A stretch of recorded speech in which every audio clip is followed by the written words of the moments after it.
Hey everyone, आज के इस लेक्चर में हम बात करेंगे पलाश के बारे में। और ये जो हमारा लेक्चर है इसमें एक ही लाइन में आपको पूरा प्लांट याद हो जाएगा। बस आपको एक लाइन याद करनी है, उसका वर्गीकरण, उसके सिनोनिम, सारी चीज़ें आपको याद हो जाएंगी। तो देखिए, जो पलाश का बॉटनिकल नेम होता है वो होता है बोटिया मोनोस्पर्मा। और इसका फैमिली होती है फेबियसी। फेबियसी फैमिली आप जानते हो, जिनके पास क्या होती है, फली होती है, पॉड होती है। ठीक है, तो इसके पास पहली बात तो ये होगी कि जितने भी प्लांट होंगे इसमें फेबियसी में पॉड होगी सबके पास। तो एक तो लाइन आपको ये याद रखनी है। इसको फॉरेस्ट फ्लेम के नाम से जानते हैं, और शिम्बी कुल होता है ना, पॉड वाली जो होते हैं।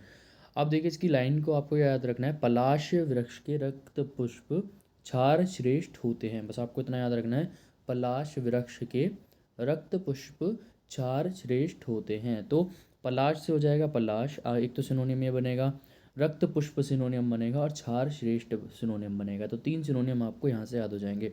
तो पलाश का मतलब क्या है, मांस धातु का लेखन करने वाला होता है, इसलिए हम इसको कहते हैं पलाश कहते हैं।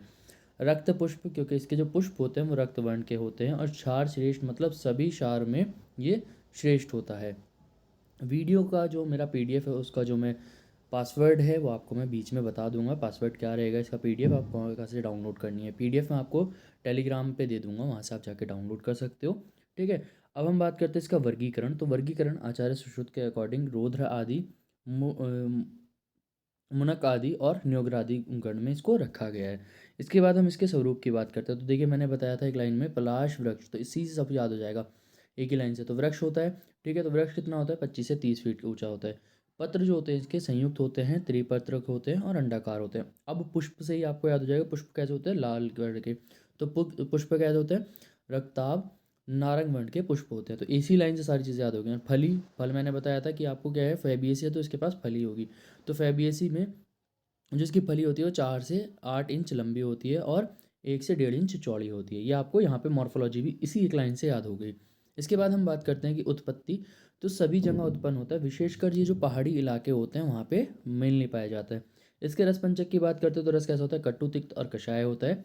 गुण इसका लघु रुक्ष होता है, विपाक कटु होता है, और वीर्य इसका उष्ण होता है, यू यहाँ पे। ठीक है, इसके बाद हम बात करते हैं इसके मुख्य कर्म के बारे में। तो कृमि घन होता है।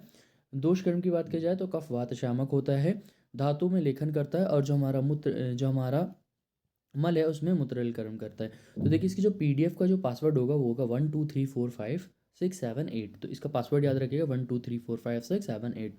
इसके बाद क्या है, अर्श में अब इसके आम्यक प्रयोग की बात करते हैं। तो अर्श में क्या किया जाता है, पलाश क्षार जल और त्रिकटु से सिद्ध घृत का सेवन किया जाता है। अतिसार में पलाश बीज का क्वाथ हम देते हैं दूध के साथ। और कृमि रोग में क्या करते हैं, पलाश बीज जो है उसका चूर्ण या सरस को तंडुल उड़क के साथ हम यूज़ करते हैं।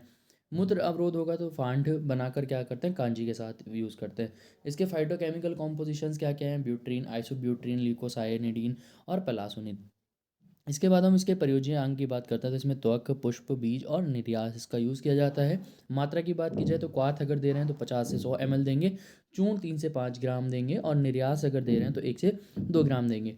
अगर हम इसके योग की बात करते हैं, फॉर्मुलेशंस की बात करते हैं, तो यहाँ पे पलाश, क्षार, घृत और क्रीमी कुठार रस जो इसके फेमस यहाँ पे फॉर्मुलेशंस जाने जाते हैं। तो ये था आज का हमारा लेक्चर जिसमें हमने पलाश प्लांट के बारे में डिस्कस किया। आई होप लेक्चर पसंद आएगा। मिलता है नेक्स्ट वीडियो में। Thank you.